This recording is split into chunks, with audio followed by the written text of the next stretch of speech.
Hey everyone, and welcome to the second part of our low poly art video. In this portion, I'm going to show you guys how to isolate the image of the head and then start working on your actual polygons. To begin, we are going to use a new selection tool that we haven't really used before, and it's called the Polygonal Lasso tool. It is in the third tool in your toolbar. It's in the lasso tool set. So there's lasso select, polygonal, and then magnetic. We've used both of these, but we've never used the polygonal lasso before. This is what we'll be using for the majority of this project, actually. So we want to go ahead and select that to begin. And before we start, we are going to do something we don't normally do.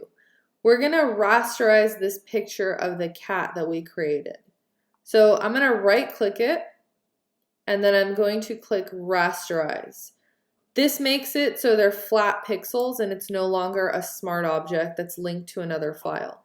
Now to begin with my polygonal lasso, we are only going to be using it on half of the head of whatever animal you have on your canvas.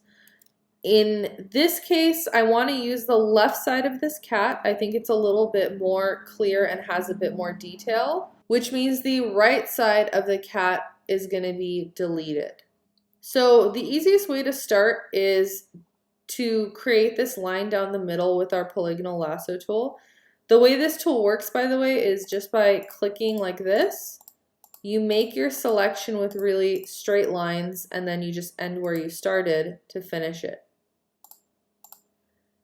So I will start dead center right here, and I'm just going to pull a straight line down the center of the cat to its chin, and I'm going to start selecting only using the corners of my grid.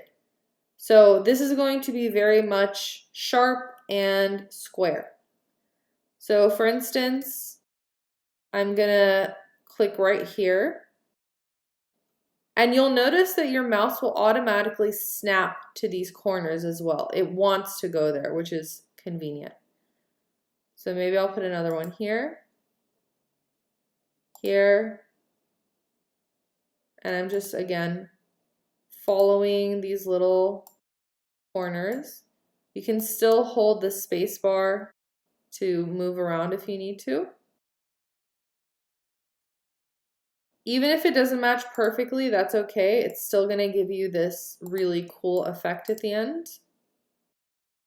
So you definitely just want to follow these little corners and then end where you started, which for me was right here. So now I have one entire half of my cat's head selected.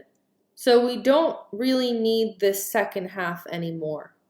What we're going to do is delete everything except what we've selected by going to Select, Inverse, and then hit Delete or Backspace on our keyboard.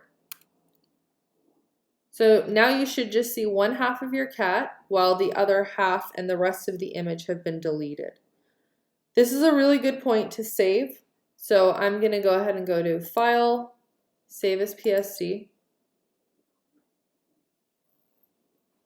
Now that I've saved, I'm ready to move on to the next part of our project, which is going to be the slightly longer piece, which is basically creating all of our polygons.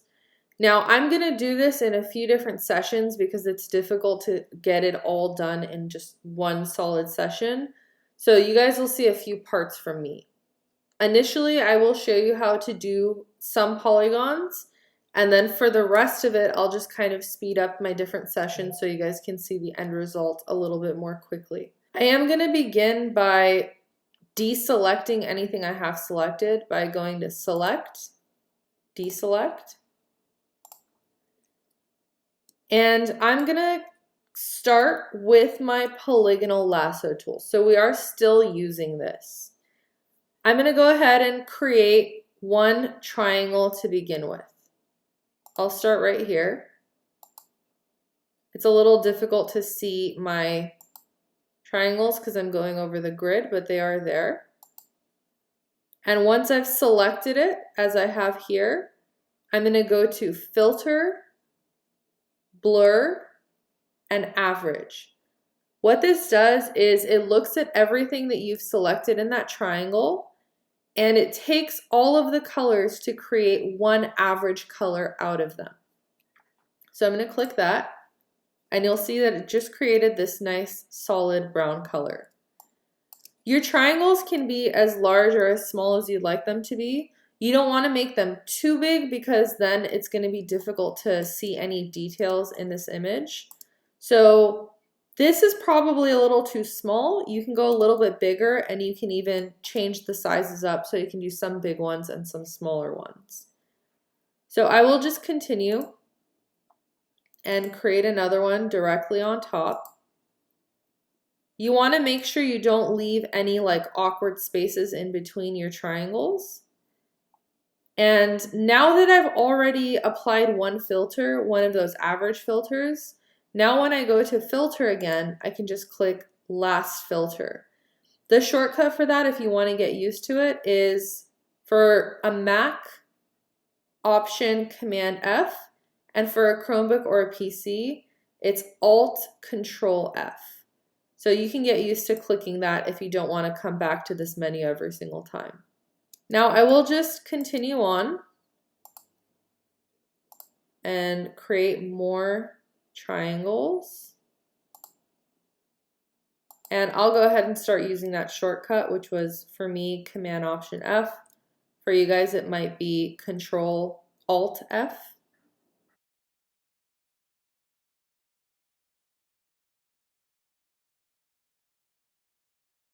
So you ultimately just want to continue through your entire image like this. If you want to zoom out every now and then and take a look at what it's beginning to form, you can do that. I really like doing that just so I can get an idea of, are my triangles too big? Are they too small?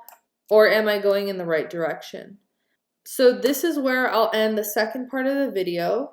In the next one, I'm just going to have a few sessions where I'm working on this, and they'll be a little bit sped up just so you can see the process and see what it's going to end up looking like when I'm done. See you in the next one.